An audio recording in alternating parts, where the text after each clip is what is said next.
I'm back. I'm live again. I'm sorry. Um, Vote Jill Stein. Vote for the Green Party. Vote third parties. I think there's somebody in Nebraska that's a third party candidate that actually has saying he has a real good shot at winning. Vote for people who are outside of this two-party system. This two-party system has been co-opted. Online, I've often used this analogy, and this, if I do this regularly, if I continue to do this regularly, I'm going to sound like a broken record. But I've always said is that our two-party system is like.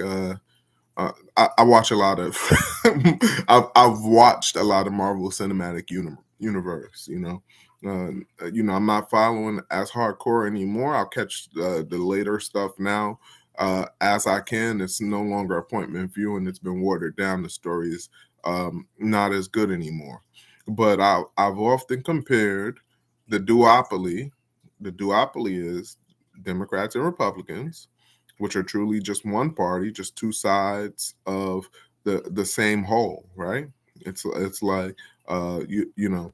Uh, George Galloway talks about this with the parties in England, the Labour Party and the Tories, as being two halves of the same backside. I mean, that's the same thing with the Democrats and the Republicans. They may sound a little different in their rhetoric, but at the end of the day, the policies that they pass are exactly the same.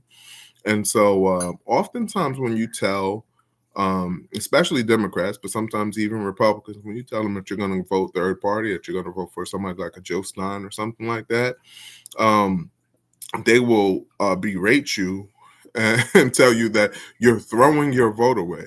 You're giving your vote to the other party. And if you think that Republicans, I mean, I know Trump has come out and said how he loves Jill Stein, that he thinks that all the votes that she gets, she takes from Kamala. But I have proof right here on my phone.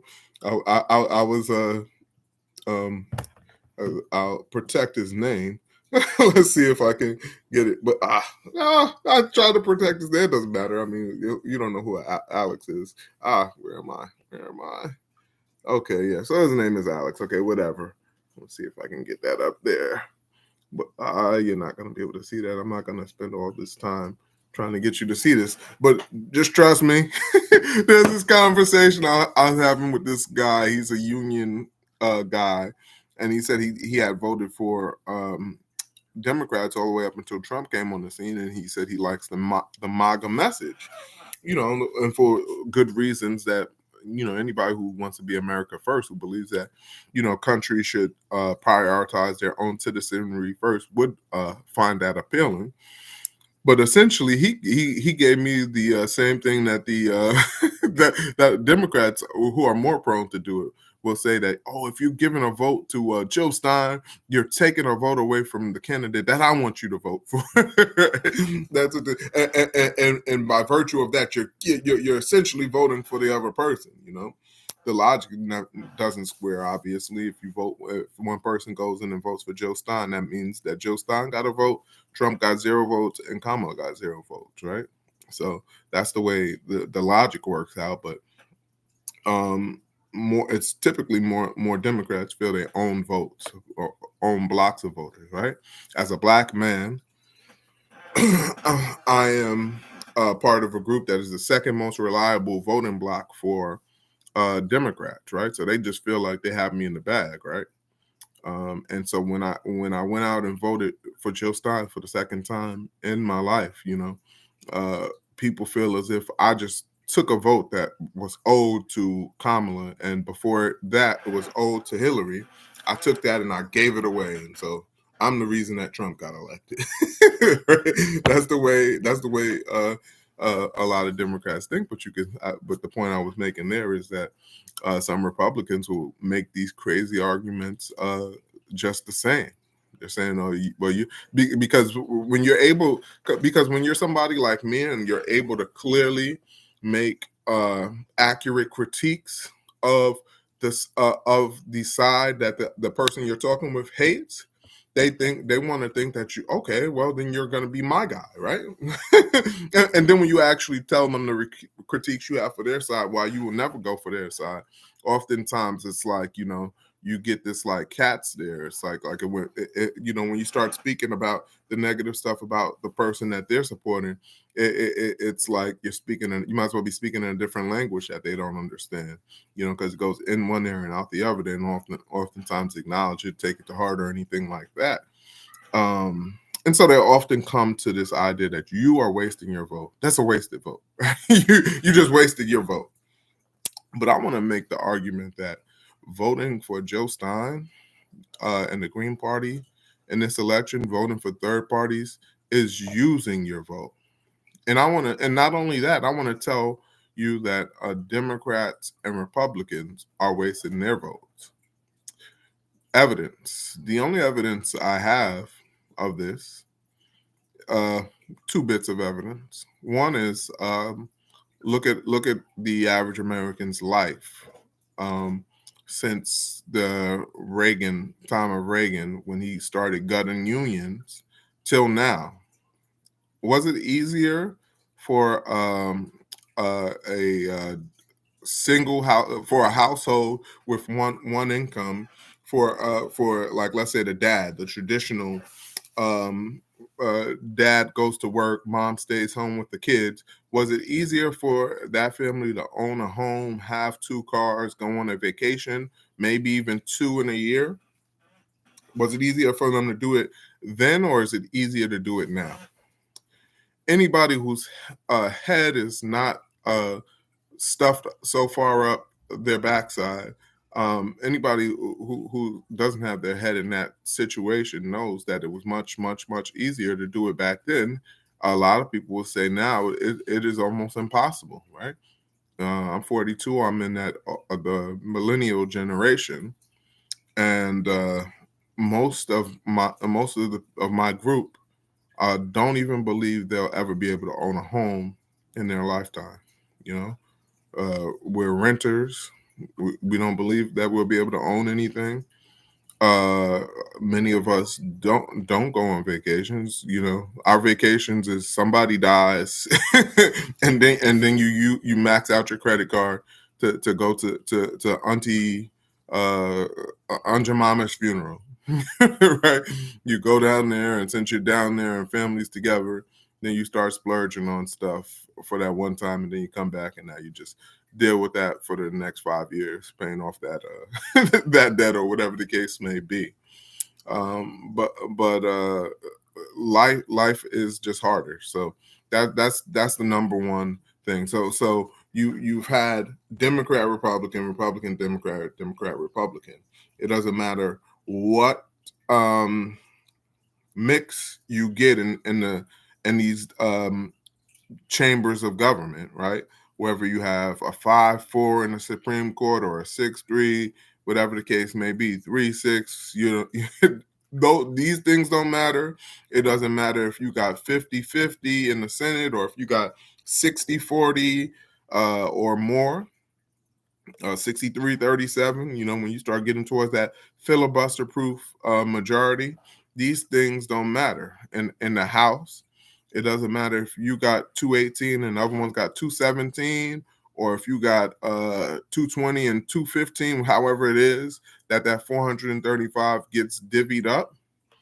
At the end of the day, what American people think they need, healthcare, as opposed to health insurance, livable wages, increased minimum wage, all these different things. Those things will not be put into policy.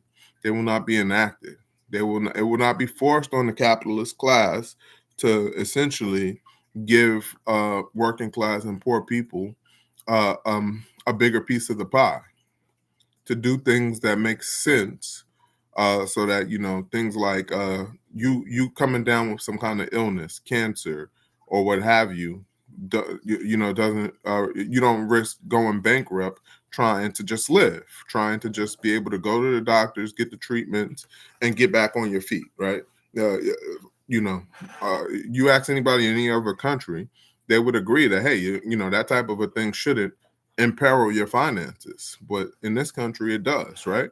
And it has. And nothing's been done all this time, right? Things just keep on getting harder and harder. So when your popular parties voters, when they start berating you third party voters, telling you you're wasting your vote, you argue with them. No, you're wasting your vote.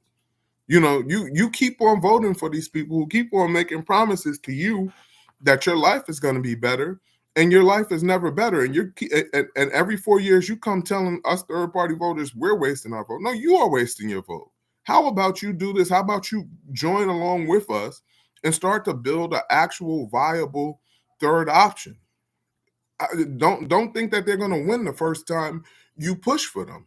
They might not win the second time you push for them, but you keep on pushing for them. You get them to that 5% that they need to be able to get public matching funds to be established on all ballots, so that maybe the next 4 years, when we're looking and we're seeing that the Democrats are fixing another primary and the Republicans are offering up another horrible candidate, we can say, man, I'm so tired of this lesser of two evil stuff. Oh, look, there's somebody out here speaking some sense. Oh man, they won what percent the last? Oh, so they're gonna automatically be in the debates. The media is gonna be forced to not black them out and pretend as if they don't exist. We're gonna actually have somebody up here who isn't pledging undying loyalty and fealty to Israel, and other foreign nations and foreign wars, somebody who might actually say, that I'm for peace, I'm for bringing our troops home, I'm for rebuilding this nation, I'm for stopping the economic wars on countries that have nothing to do with us. And I'm for common sense solutions, right? You'll get to hear that instead of the drivel coming from these two parties. If Jill Stein had been a third person in the debate with Kamala and Donald, the American people, I feel like Paul, when he went blind and then finally Ananias put his hands on him and the scales fell from his eyes, right? I feel like that's how the electorate would have been if they got to hear from Jill Stein next to Kamala and Donald, or when Donald debated Joe. There's my why haven't you been on all of these these news programs from CNN, MSNBC, Fox? Why isn't everybody talking to you as much as they're talking to these other two clowns? That's what would happen, right? The overwhelming majority of the people who vote are super normies. All they know is what they hear on the radio or what they see on their TV when they look at the news, right? But if we don't push towards a platform in the third party, other options, we'll never have a truly good option. You're gonna spend you want to spend the rest of your life voting for the lesser of two evils. I refuse to do that. I will not ever again, vote for the lesser of two evils. And so you people who claim that third party voters are wasting their vote, I'll counter back that you are the one who's actually wasting your vote, and you're wasting our time. You're wasting your children's time. You're wasting this nation's time. If you really want a good option, good alternative option, you have to first start by getting running their numbers up so that they get the recognition and the ability to be platformed with those two evils, right? Because at the end of the day, when you acknowledge and when you've acknowledged, and we all acknowledge that it's a lesser of two evils, you're acknowledging that you have essentially, you're going to endorse evil. You're going to vote for evil, and I don't want to do that anymore. And so that's the reason why I voted for Jill Stein, and that's the reason why I use my vote. Now the question is, will you all use your vote for something that's more beneficial?